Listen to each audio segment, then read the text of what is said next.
buzzword. Fascism has real meaning.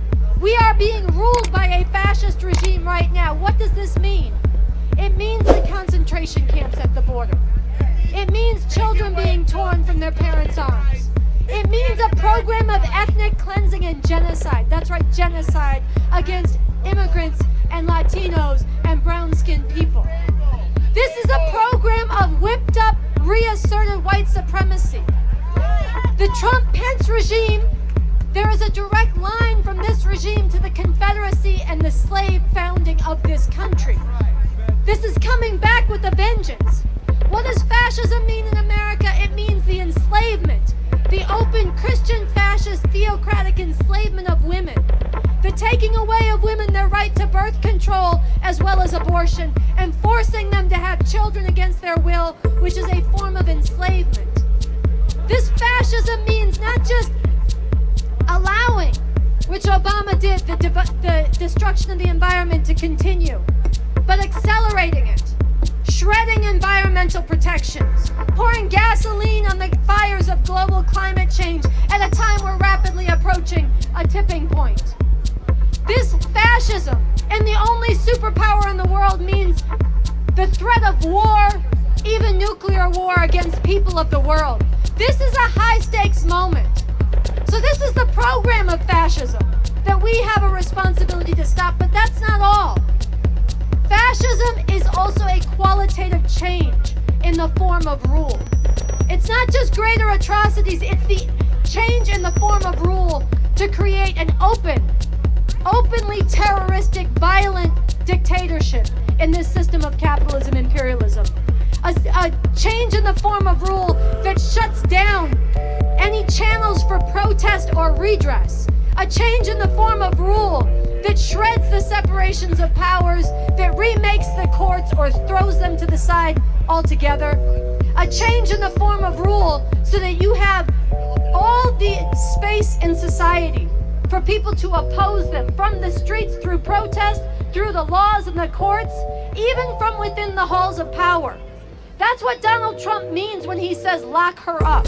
That's what he's talking about when he says Adam Schiff could be handled the way people were handled in Guatemala. He's talking about executing his political rivals. That's what he's invoking. This is a fascist regime, and the lesson of history is there is a window to stop fascism.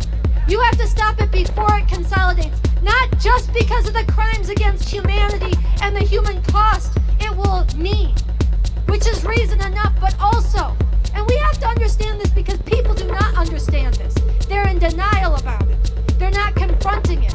And we have to wage this struggle to bring more people into this movement. Fascism there's a point at which it becomes too late. There's a point at which it's impossible from within to stand up and stop it. We are not at that point yet, but we are moving towards that point. And the fascists are organized, and they're armed, and they're preparing for a civil war, and our side is largely going about business as usual. Now, I want to say this is also happening at a very particular moment. There's an impeachment roiling. This is a very sharp struggle at the top of society. This is a very sharp struggle because of how radical, not a different system, but a different form of rule these fascists are bringing about. It has compelled the mainstream rulers, the Democrats, the mainstream imperialists, to come out and wage a fight that they didn't want to wage, to bring forward articles of impeachment, to actually impeach this president. And this is very important. No, they didn't impeach him on his whole fascist program. No, they didn't impeach him over children in cages, and they should have. They impeached him on very narrow grounds.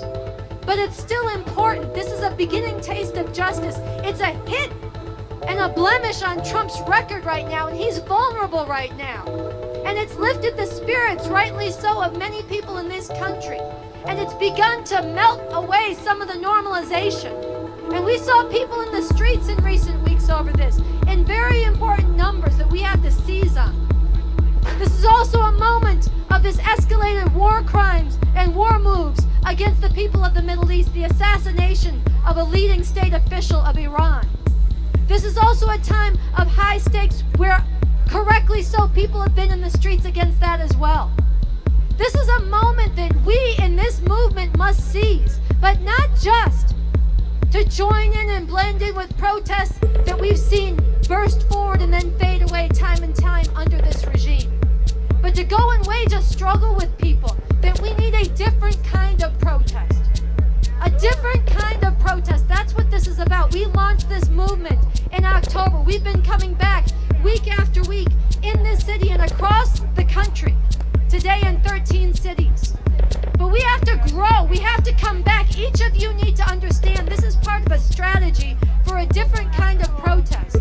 They've been talking about it up here. Coming back week after week, growing from hundreds to thousands to millions who stay in the streets and do not leave until we create the kind of massive, world-shaking political crisis right here in the belly of the beast that compels the removal of this regime. There is no other force except for the masses of people that can make that happen.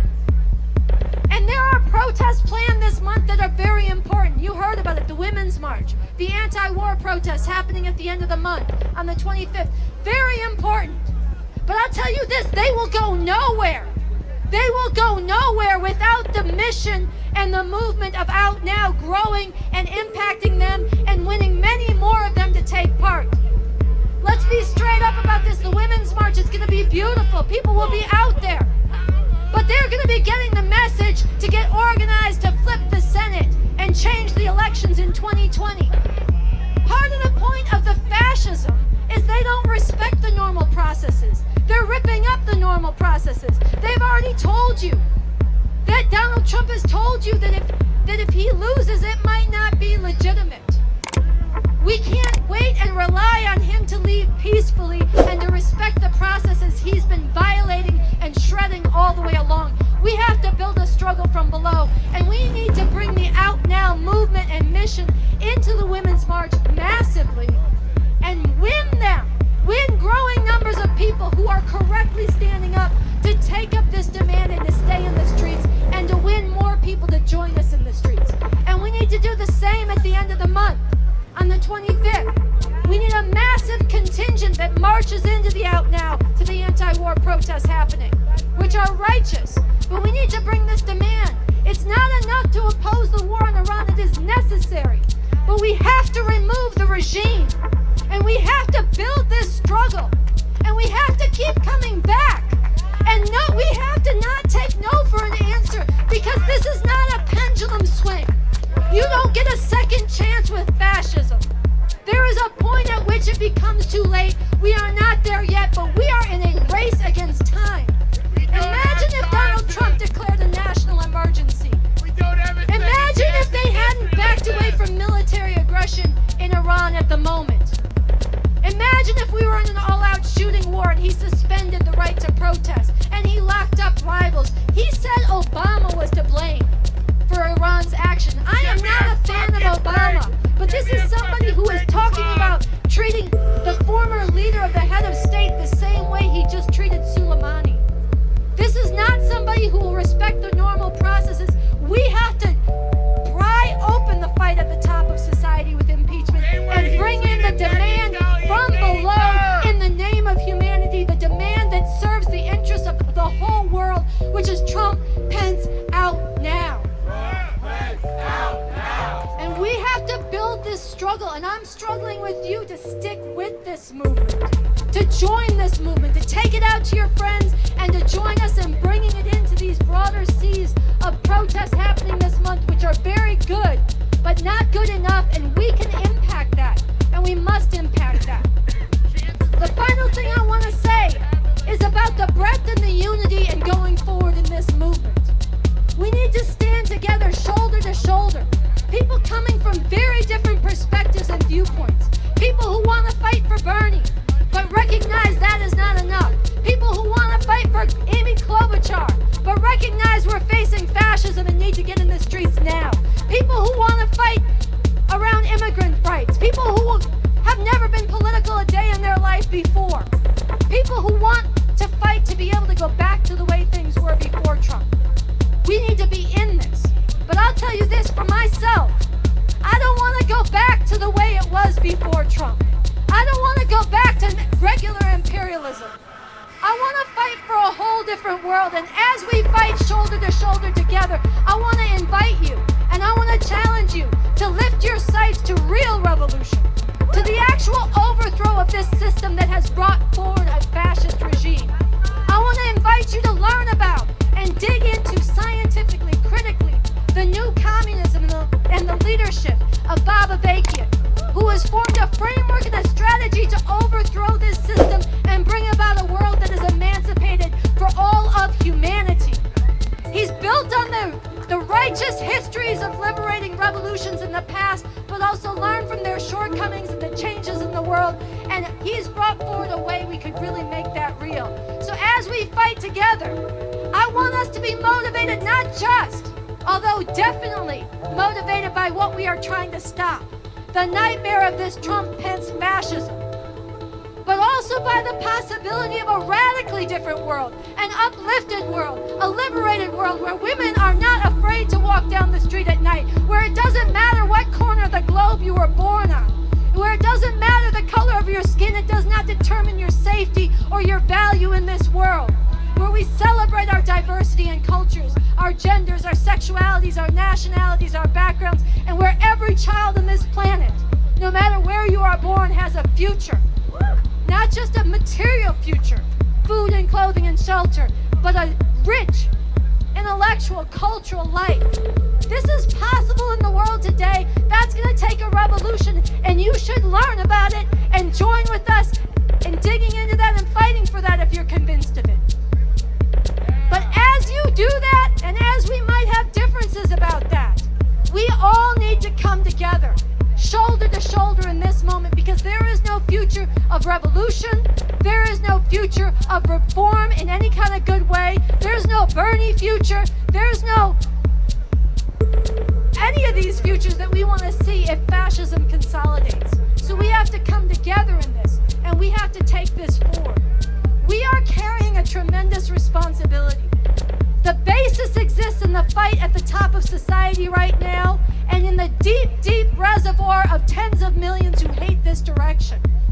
But that is not enough. We've got to go out and we've got to move those people off the sidelines into this struggle. We need to join together to do this, and we need to take this forward in the name of humanity.